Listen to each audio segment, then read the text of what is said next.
وہ ایک خاموش اور پرسکون رات تھی، مگر اس کے بطن سے سربستہ راز تخلیق ہوئے۔ دراصل ہمارا مشن بہت کٹھن تھا، وہ اس لیے کہ میں نے تہیہ کر رکھا تھا کہ فوج کو سیاست میں داخل نہیں ہونے دوں گا اور نہ ہی اقتدار سنبھالوں گا، اور سیاسی مسائل یا بحران کو سیاسی عمل کے ذریعے حل ہونے میں مدد دوں گا۔ 10 مارچ 1977 کو اپوزیشن نے صوبائی انتخابات کا بائیکاٹ کیا تو صورتحال سنگین ہو گئی۔ چنانچہ ہم نے راولپنڈی میں اعلیٰ فوجی افسروں کا ایک اہم اجلاس بلایا اور معاملات کے سارے پہلو زیر بحث آئے۔ اس وقت ہم نے کئی متبادل تجاویز پر غور کیا۔ ان تجاویز میں اقتدار سنبھالنے کی بات بھی شامل تھی۔ تمام افسروں نے اس امر پر اتفاق کیا کہ ہم سیاست میں ملوث ہونے سے بہر صورت گریز کریں گے اور صرف آخری چارہ کار کے طور پر حکومت پر قابض ہونے کا پروگرام بنائیں گے۔ اس اہم اجلاس کے بعد ہم سیاسی صورتحال کا جائزہ لیتے رہے۔ عوامی تحریک کے بارے میں اطلاع دی گئی کہ وہ ہفتہ عشرہ میں دم توڑ دے گی، مگر حکومت کے اندازے غلط نکلے۔ وقت کے ساتھ ساتھ حالات میں حدت پیدا ہوتی چلی گئی۔ مارچ کے آخر میں کراچی اور حیدرآباد کناروں سے باہر نکل آئے۔ فوج کو بادل نخواستہ محدود آپریشن کرنا پڑا۔ اس شہر میں بعض اہم افسروں کا ایک اجلاس ہوا جس میں یہی طے پایا کہ فوج کو سیاسی حوادث سے ہر ممکن طور پر الگ تھلگ رکھا جائے۔ جنرل ضیاء الحق کہتے ہیں، مشرقی پاکستان کا تجربہ ہمارے سامنے تھا۔ 21 اپریل کے بعد ہمارا دائرہ کار 3 شہروں میں وسیع ہو گیا۔ مئی کے پہلے ہفتے میں انارکلی لاہور میں گولی چلی تو حالات نے ایک نیا رخ اختیار کر لیا۔ 3 بریگیڈیئر بڑے مضطرب تھے، چنانچہ میں خود لاہور پہنچا۔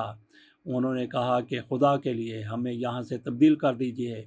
ان کی خواہش کا احترام کیا گیا۔ میرے لیے سب سے اہم اور نازک مسئلہ فوج کے اندر مکمل نظم و ضبط برقرار رکھنا تھا۔ اس بات کا خدشہ تھا کہ کہیں وفاداروں پر اثر نہ پڑے۔ چنانچہ اس زمانے میں میرے اپنے قلم سے 6 سے زائد احکام جاری ہوئے۔ میرے احکام براہ راست بٹالین کمانڈر کو بھیجے گئے۔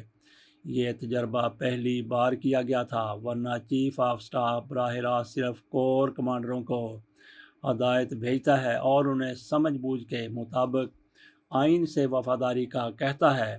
مئی کے پہلے عشرے میں کور کمانڈروں کا ایک اور اہم اجلاس ہوا۔ حالات پر گہری تشویش کا اظہار کرتے ہوئے یہ فیصلہ ہوا کہ مسٹر بھٹو کو سیاسی تصفیے کی ضرورت کا شدید احساس دلایا جائے۔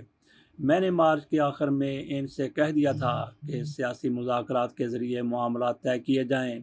وہ یہی کہتے رہے، مجھے کچھ وقت دیجیے۔ اگر اس وقت میں نے اپوزیشن کو مذاکرات کی پیشکش کی یا ان کی ایک آدھ بنیادی بات مان لی تو ملک میں ایسی افراتفری پھیلے گی جس پر قابو نہ پایا جا سکے گا۔ میں نے سوچا کہ یہ معقول بات ہے، چنانچہ فوج نے بھی خاصا سہارا دیا۔ مسٹر بھٹو نے یوں تو مذاکرات کا ذکر شروع ہی میں کر دیا تھا، لیکن باقاعدہ دعوت اپریل کے آخر میں دی۔ 10-12 مئی کے لگ بھگ انہوں نے مجھ سے رابطہ قائم کیا اور کہا، میں حالات سدھارنے کی ہر ممکن کوشش کر رہا ہوں، لیکن اپوزیشن کا رویہ غیر منطقی اور غیر جمہوری ہے۔ مجھے کچھ اور وقت درکار ہے۔ انہی دنوں انہوں نے قومی اسمبلی میں تقریر کی اور عام انتخابات کے بجائے ریفرنڈم کی تجویز پیش کر دی۔ اس کے خلاف تقریباً ہر سطح پر شدید رد عمل ہوا۔ فوجی افسروں اور جوانوں کے جذبات صاف پڑھے جا سکتے تھے۔ اس مرحلے پر ہم نے مسٹر بھٹو پر واضح کر دیا کہ یہ طرز عمل مناسب نہیں۔ قوم انتخابات کا مطالبہ کر رہی ہے اور آپ ایک نیا ایڈونچر کرنا چاہتے ہیں۔ اس بار ہمارے پیغام میں قدرے سختی اور شدت تھی۔ ہماری بات کا خاطر خواہ اثر ہوا اور بھٹو صاحب نے مولانا مفتی محمود صاحب سے ملاقات کی اور از سر نو انتخابات کی بنیاد پر مذاکرات کی دعوت دی۔ مجھے اچھی طرح معلوم تھا مسٹر بھٹو میری سرگرمیوں پر کڑی نظر رکھے ہوئے ہیں۔ چیف آف سٹاف ہاؤس کے سامنے ہمیشہ 2-3 آدمی بیٹھے رہتے تھے، اس لیے احتیاط اور بھی زیادہ درکار تھی۔ جون کے پہلے عشرے میں ہمیں احساس ہو گیا کہ حکومت مذاکرات میں مخلص نہیں، چنانچہ جون کے وسط میں اہم ترین فوجی افسروں کا اجلاس اس امکان چیف آف سٹاف ہاؤس میں ہوا۔ میں نے تمام کور کمانڈروں کو رات کھانے پر بلایا اور ساری تفصیلات ان کے سامنے رکھ دیں۔ ہم سب نے اتفاق رائے سے طے کیا کہ اب آپریشن پہلے سے زیادہ ناگزیر نظر آتا ہے، تاہم سیاسی جماعتوں کو ابھی اور مہلت دی جائے۔ اگر معاملات خوش اسلوبی سے طے پا جاتے ہیں تو فوج کا کام ختم، اگر حالات کے بگاڑ میں اور شدت اور وسعت پیدا ہو جائے تو پھر آپریشن سے اجتناب نہ کیا جائے۔ اس رات میں آپریشن کا نام فیئر پلے تجویز ہوا۔ یہ بھی فیصلہ ہوا کہ آپریشن کے وقت کا تعین چیف آف سٹاف کریں گے۔ ہم نے یہ راز صرف اپنے آپ تک محدود رکھا اور سی جی ایس کو بھی ہم راز نہ بنایا۔ میرے سٹاف افسر بھی اس آپریشن سے کلیتاً بے خبر تھے۔ جون کے آخری دنوں میں مسٹر بھٹو نے فوجی جرنیلوں کو کابینہ کے اجلاس میں بلانا شروع کر دیا۔ بعض مواقع پر عجیب و غریب باتیں سننے میں آئیں۔ ایک رات مسٹر کھر اور مسٹر پیرزادہ نے کہا، اپوزیشن شرارت سے باز نہیں آتی، اس کے لیڈر فتنے اٹھا رہے ہیں، ہم ان سب کو قتل کر دیں گے۔ ٹکا خان کے لب و لہجہ میں اور بھی تیزی تھی۔ ان کا ارشاد تھا 10-20 ہزار افراد پاکستان کی خاطر قتل بھی کر دینے پڑیں تو کوئی بات نہیں۔ مسٹر بھٹو بار بار کہتے، جنرل صاحب دیکھا آپ نے میری کابینہ کا موڈ، میں ان حالات میں اپنے وزیروں کا ساتھ دینے کے سوا اور کیا کر سکتا ہوں۔ ایک رات کابینہ کی پھر میٹنگ ہوئی۔ جنرل ضیاء الحق کہتے ہیں، بھٹو صاحب خاصے پریشان تھے، دل کی بھڑاس نکالنے کے بعد بولے، آئیے جنرل صاحب آپ بھی اقتدار میں شامل ہو جائیے۔ جنرل ضیاء الحق کہتے ہیں کہ زیادہ تر اختیارات آپ ہی کے ہاتھ میں ہوں گے۔ جنرل ضیاء الحق کہتے ہیں کہ ذوالفقار علی بھٹو نے کہا کہ زیادہ تر اختیارات آپ ہی کے ہاتھ میں ہوں گے، بس ایک بار اپوزیشن کو چھٹی کا دودھ یاد آ جائے۔ اس نوع کی باتیں اب ناقابل برداشت ہوتی جا رہی تھیں۔ 1 جولائی کو یہی تقاضا رات کو 1:30 بجے تک ہوتا رہا۔ 2 جولائی کو بھی اس ڈرامے کی ریہرسل کی گئی۔ 3 جولائی کی رات میرے اعصاب نے حقیقی خطرہ بھانپ لیا، چنانچہ میں بڑے اقدام کا جائزہ لینے لگا۔ حکومت کی ذہنی کیفیت میرے سامنے تھی، اب صرف اپوزیشن کے نقطہ نظر کا انتظار تھا۔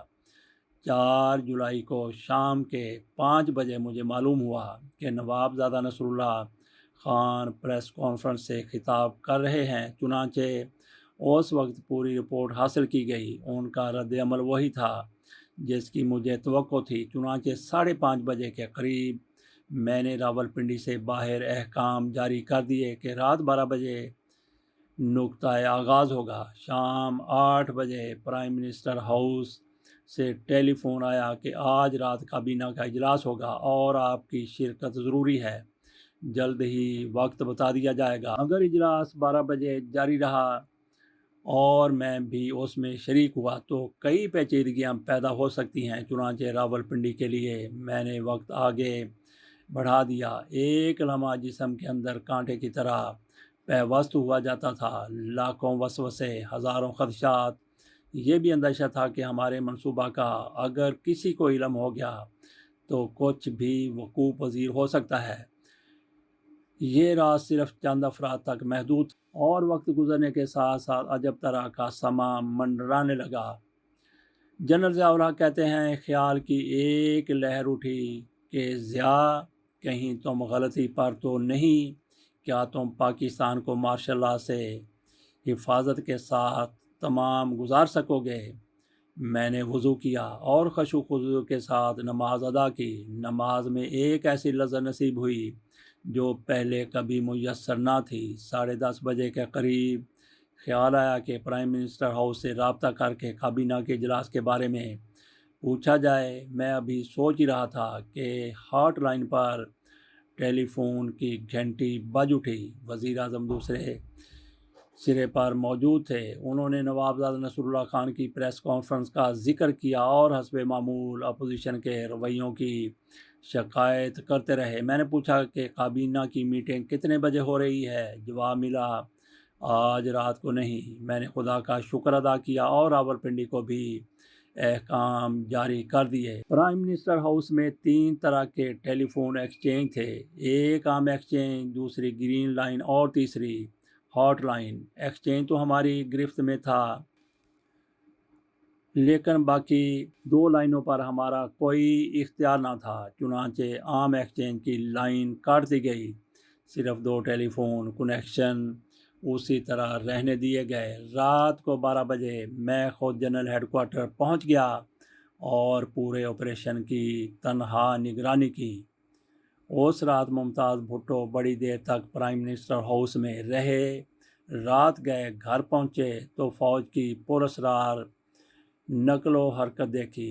ادھر وزیر اعظم کے ملٹری سیکرٹری میجر جنرل امتیاز نے فوجی دستوں کو غیر معمولی سرگرم پایا۔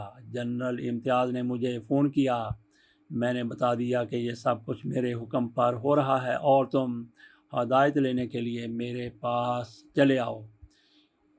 اتنے میں مسٹر ممتاز بھٹو گرین لائن پر مسٹر بھٹو سے رابطہ قائم کر چکے تھے۔ وزیر اعظم نے مجھ سے بات کی۔ میں نے کہا، سر، اس کے سوا کوئی چارہ نہ تھا، اب آپ ہمارے ساتھ تعاون کیجیے، دوسری صورت میں ہمیں طاقت استعمال کرنا ہوگی۔